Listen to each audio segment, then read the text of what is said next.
Well, thank you very much. I appreciate everybody taking the time to come. I know we have a little storm brewing down here. It's a big storm up our way. It's just a little dusting. So I just want to read a statement, then I'll take your questions. It's been a great honor to stand before you as the United States Senator from Massachusetts, and I want to express my gratitude and appreciation to many people, starting with my wife, Gail, who is here. Honey, thank you. To the Vice President Biden, I've always wanted to meet him, so I'm finally glad I had an opportunity. Obviously, Senators Kerry and Kirk and Leader McConnell, and so many other people have been generous with their time and their advice. I also want to make a special note to Senator McCain. He was one of the first senators who actually came out and supported me. I especially want to thank the people of Massachusetts who sent me here. I can't promise I will be right in every vote I make, but I'll be sure that I'll make mistakes from time to time. However, I always have tried to learn and grow, and I will do the very best job that I can, and on an everyday basis.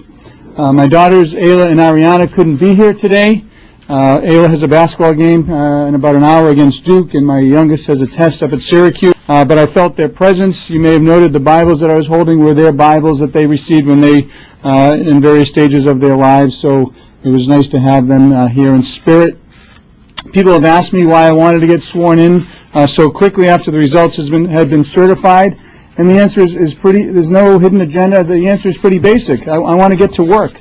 The Secretary of State had certified the results. We gave him initially a fair amount of time. He called the other day and said they were ready, so we felt it was appropriate to come down and start working. And there are a lot of votes pending that I would like to participate in.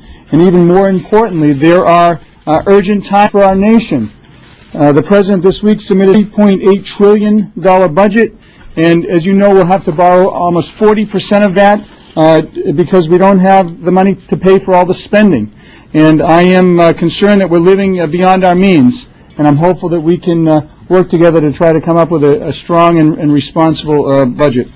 Also this week, the CIA director said that there will be another al-Qaeda attack here in the United States in the next 3 to 5 months. And obviously this is frightening news, and we owe the people of America everything we can give them to make sure that we keep them safe from any type of attacks, and I want to be part of that. I want to have the opportunity to work on these very, very important issues.